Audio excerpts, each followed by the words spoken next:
The pen.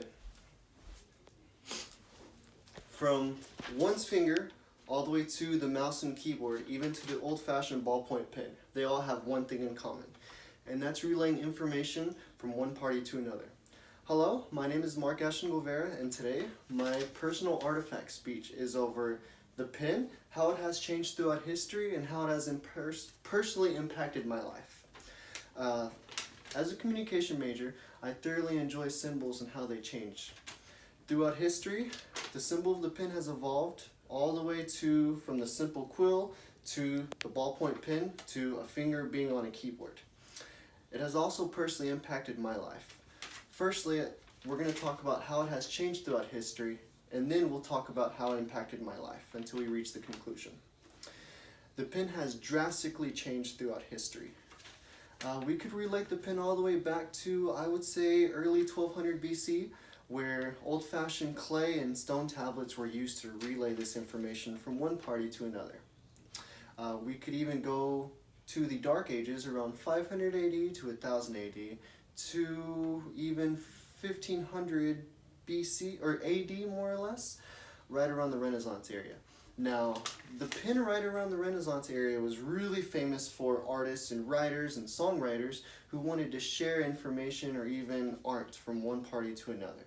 The problem is that they used old-fashioned quills, which were originally used from geese, and the ink was used from pine soot, oil lamps, and donkey gelatin that was mixed together to make the ink.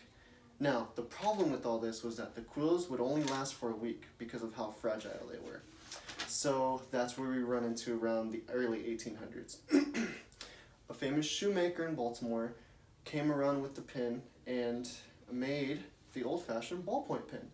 Now, he did not know this at the time, but this eventually changed the course of governments and businesses and history, and how this actually really ultimately impacted all of these. Right around that time, the problem that comes with this is that it's just not fast enough. So that's when we reach the technology area. Now, technology eventually turned into the finger, where you could literally type or text and you could send that information that was once used with pen instantly. From a mouse, you could actually drop animations that could easily be translated to television shows or even other networks that are used.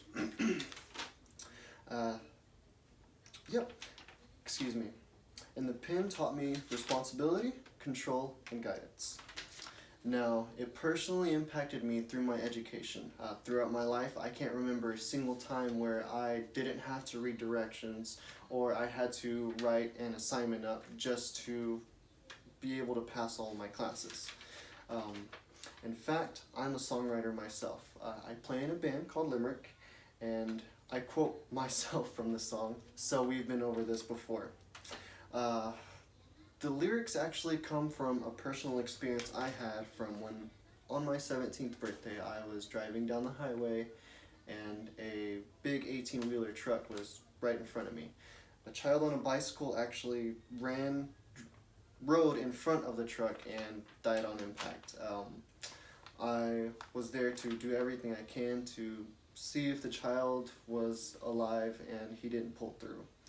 The lyrics, "So we've been over this before," originates from me trying to find acceptance by telling the story over and over and over again until eventually I accepted the situation and I accepted, I guess, the pain that came along with it. So hence the pen actually helped me create art and the band I play with. In fact, the lyrics I used over the infectious riff that the band had actually provided really helped made it a transition that I could remember. Firstly, we talked about the history and how it evolved, and then we talked about how it personally related to me, with the band I play with, through the personal experiences that I had. And I would like to end in conclusion with a quote from Kurt Cobain, my favorite artist of all time. "I'd rather be hated for who I am than for who I am not." The pen has been a tool to create art, and such as what I would like to see in this speech. Thank you.